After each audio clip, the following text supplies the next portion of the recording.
Welcome to Dark Knight Films Reviews and another action movie night. Tonight, I will be reviewing An Eye for an Eye, released in 1981.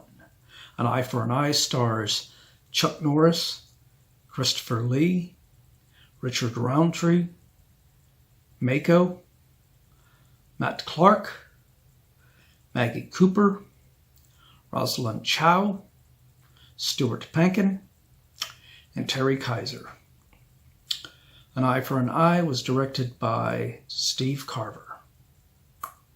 Now this one was written by James Brunner and William Gray. And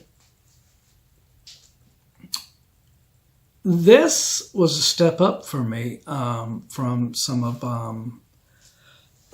Chuck Norris's earlier films before this one, because I became infuriated with some of his films, such as The Octagon, in which his character is just so non-action into the story that he just allows people to die one right after another around him before he finally decides, oh, I better do something, I guess, huh?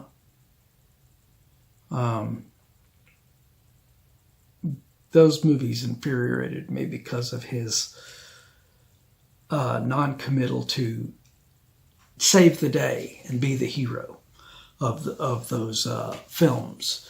Like I said, The Octagon was one of the biggest ones that pissed me off with that. So this one, when I saw that, Christopher Lee was in it, of course, and Richard Roundtree, Terry Kiser, all these great, actors, Mako, I was just, really hoping, for the best with this one. And it didn't let me down. Chuck plays a detective named Sean Kane, who his partner, Terry Kiser, David Pierce, is killed. And he wants to investigate the case to find out who killed his partner. His captain, played by Richard Roundtree, of course, tells him, you're too close to this. No. And stops him from being a part of it. And unfortunately,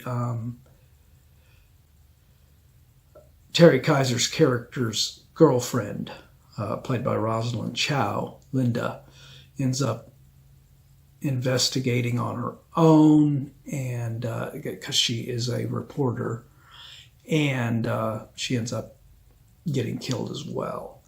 And that ends up pushing her father, played by Mako, to join with Sean in finding who was responsible for killing his partner, and now his partner's girlfriend. Christopher Lee plays Morgan Canfield, the basically main villain of the film. And he just, as always, he is so good. I'm sure that you will agree that the murder of a reporter in the pursuit of an investigation is every bit as serious as the murder of a policeman in the line of duty. The murder of Dave Pierce was a devastating blow to her. Devastating. I did what I could to ease matters, but you didn't appear to want any help. But I know your reputation, and I'm impressed.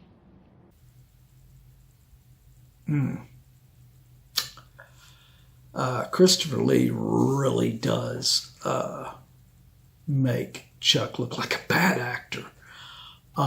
He just cannot keep up with the acting talent of this legend. But it doesn't really hurt the film. It just makes Christopher Lee's character a stronger villainous character just because of how dominant he is in this story, just because of his performance being so much better than Chuck's as Sean. And there are moments in here where you actually have Chuck Norris's character in trouble and has to have help. At one point, Mako ends up saving his life in here. So it's not like, a Steven Seagal kind of martial arts film where no one is a threat to our hero. And I use the term hero really good in this one because, like I said, previous early films of Chuck Norris, I was a bit disappointed in those early films. An Eye for an Eye is not like that at all. Chuck's character is pretty good in here. He's just no match for the acting chops of Christopher Lee. Now, by the end of the film, of course, Christopher Lee's not a martial artist. Now, by the end of this film, they had gotten into a sword duel. I think Christopher Lee would have kicked Chuck Norris's ass. But by the end of this film, Christopher Lee's not a martial artist, so there was no big final fight between him and Chuck. But he did have the former professional wrestler Tanaka in there as this, almost like a throwback to the Odd Job character from the James Bond movies.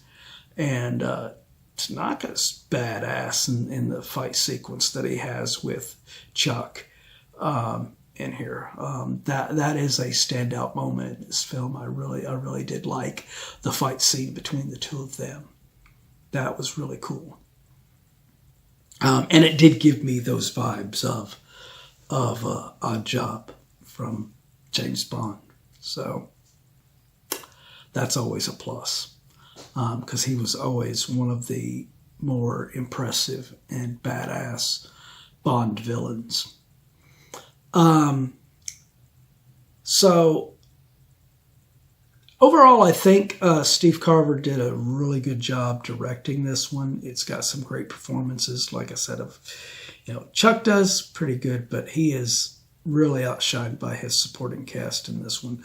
Not only Christopher Lee, but you got Richard Roundtree, who does an amazing job. Mako, who is awesome in this. Rosalind Chao, while she's in it, is great.